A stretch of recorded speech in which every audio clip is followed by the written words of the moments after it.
So Anil sir, ಈಗ next ಇವಾಗ ಏನು ಮಾಡ್ತಾ ಇದ್ದೀರಾ? ಆಮೇಲೆ ನೆಕ್ಸ್ಟ್ ಯಾವ ಸಿನಿಮಾಗಳೆಲ್ಲ ಬಂದಿದೆ ಅಂತ? ಈಗ ಒಂದು ಪ್ರೇಮ್ ಸರ್ ಜೊತೆ Okay. ಮಾಡೋ ವಿಲನ್ ಥರ ಮಾಡೋ ಚಾನ್ಸ್ ಸಿಕ್ಕಿದೆ. ಇನ್ನು ಶೂಟಿಂಗ್ ಸ್ಟಾರ್ಟ್ ಆಗಿಲ್ಲ, ಬರೋ ವಾರದಿಂದ ಸ್ಟಾರ್ಟ್ ಆಗಬಹುದು. ಅದ್ಬಿಟ್ಟು ನನ್ನ ಕೆಲಸ ಇರುತ್ತೆ ರವಿ ಅವರೇ, ಓಕೆ ಕೆಲಸ ಇದ್ದೇ ಇರುತ್ತೆ. ನಾನು ಯೂಶಲಿ ನನ್ನ ಹುದ್ದೆ ಏನು ಅಂತಂದ್ರೆ, ನಾನು ದೊಡ್ಡ ದೊಡ್ಡ ರೆಸ್ಟೋರೆಂಟ್ಸ್ಗಳಿಗೆ ಕಿಚನ್ ಅಂಡ್ ಬಾರ್ ಡಿಸೈನ್ ಮಾಡ್ತೀನಿ. ಓನ್ಲಿ ಕಿಚನ್ ಅಂಡ್ ಬಾರ್ ಅಷ್ಟೇ. ಅಷ್ಟೇ. ಅದ್ರದ್ದು ಲೇಔಟ್ಸ್ ಇರ್ಬೋದು, ಆಮೇಲೆ ಏನು ಕ್ವಿಸಿನ್ ಬರುತ್ತೋ ಅದ್ರ ಪ್ರಕಾರ ಎಕ್ವಿಪ್ಮೆಂಟ್ಸ್ ಇರ್ಬೋದು, ಆದ್ಮೇಲೆ ಅದ್ರ ಸರ್ವಿಸಸ್ ಇರ್ಬೋದು, ಕಮಿಷನ್ಸ್ ಇರ್ಬೋದು, ಆಮೇಲೆ ಅದ್ರ BOQs. ಸೊ ಇದು ನನ್ನ ಕೆಲಸ. ಅದು ಇದ್ದೇ ಇರುತ್ತೆ ಯಾವಾಗಾದ್ರೂ. ನಿಮ್ದು ಕಂಪ್ನಿ ಇದೆಯಾ ಅಥವಾ ಹೆಂಗೆ? ಯಾರಾದ್ರೂ ಇವಾಗ ಮಾಡಬೇಕು ಕಿಚನ್ ಆ್ಯಂಡ್ ಇದನ್ನ ಮಾಡಬೇಕು ಅಂತಂದ್ರೆ ಹೆಂಗೆ ಸಂಪರ್ಕ ಮಾಡೋದು ಹೆಂಗೆ ಅಂತ ಹೇಳಿ? ನಾನು ಕಾಂಟ್ಯಾಕ್ಟ್ ಮಾಡೋದು ಅಷ್ಟೇ. ಕಂಪನಿ ಏನಿಲ್ಲ. ಐ ವರ್ಕ್ ಫ್ರಮ್ ಹೋಮ್, ಮನೆಯಿಂದನೇ ವರ್ಕ್ ಮಾಡ್ತೀನಿ. ಅದರಲ್ಲಿ ದೊಡ್ಡ ದೊಡ್ಡ ರೆಸ್ಟೋರೆಂಟ್ಸ್ ಮಾಡಿದ್ದೀನಿ ಇಂಡಿಯಾನಲ್ಲಿ. ಅದರಲ್ಲಿ ಒಂದು 9-10 ವರ್ಷ ಎಕ್ಸ್ಪೀರಿಯನ್ಸ್ ಇದೆ.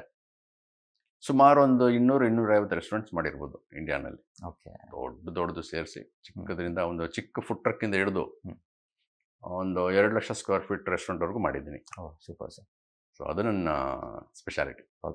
ಸೊ ನಿಜಕ್ಕೂ ಕೂಡ, ಯಾಕಂದರೆ ಒಬ್ಬ ಕಲಾವಿದನಾಗಿ ನಾವು ಸರ್ವೆ ಆಗ್ತೀನಿಗಿಂತ ಏನೋ ಒಂದು ಜೊತೆಗಿದ್ದಾಗ, ಅಂದರೆ ನೀವು ಇವಾಗ ಆಕಸ್ಮಿಕವಾಗಿ ಇಂಡಸ್ಟ್ರಿಗೆ ಇದು ಮಾಡ್ತೀರ, ಬಟ್ ಅದಕ್ಕಿಂತ ಮುಂಚಿತವಾಗಿ ಕೂಡ ನೀವು ಇದೇ ಬಿಸ್ನೆಸ್ಸಲ್ಲಿ ಬಂದು ಇನ್ನೆಲ್ಲ ಮಾಡಿದ್ದೀರ ಸರ್. ನಿಜಕ್ಕೂ ತುಂಬ ನಂಗೆ ಖುಷಿ ಆಯಿತು. ಯಾಕಂದರೆ ನಿಮ್ಮ ಜೊತೆ ಮಾತಾಡಬೇಕಾದ್ರೆ ಎಲ್ಲೋ ಒಂದು ಕಡೆ ಜೀವನವನ್ನು ನಿಮ್ಮ ಮಾತುಗಳಲ್ಲಿ ಗೊತ್ತಾಗ್ತಾ ಇರುತ್ತೆ, ಅನುಭವ. ಆಮೇಲೆ ಪ್ರತಿಯೊಬ್ಬ ವ್ಯಕ್ತಿಯು ಕೂಡ ತನ್ನ ಒಂದು, ಯಾಕಂದರೆ ಎಲ್ಲೋ ಒಂದು ಕಡೆ ಇದ್ದೇ ಇರ್ತದೆ ಮನುಷ್ಯನಿಗೆ, ನಾನೊಬ್ಬ ಏನೋ ಆಗಬೇಕು, ಸಾಧನೆ ಮಾಡಬೇಕು ಅಂತ ಪ್ರತಿಯೊಬ್ಬರಿಗೂ ಇದ್ದೇ ಇರುತ್ತೆ. ಬಟ್ ಎಲ್ಲೋ ಒಂದು ಕಡೆ ನಿಮ್ಮ ಮಾತುಗಳನ್ನು ಕೇಳಿದಾಗ ಸೊ ಒಂದು ಮೋಟಿವೇಶನ್ ಸಿಗುತ್ತೆ ಅಂತ ಒಂದು ಭಾವನೆ ನನಗೆ.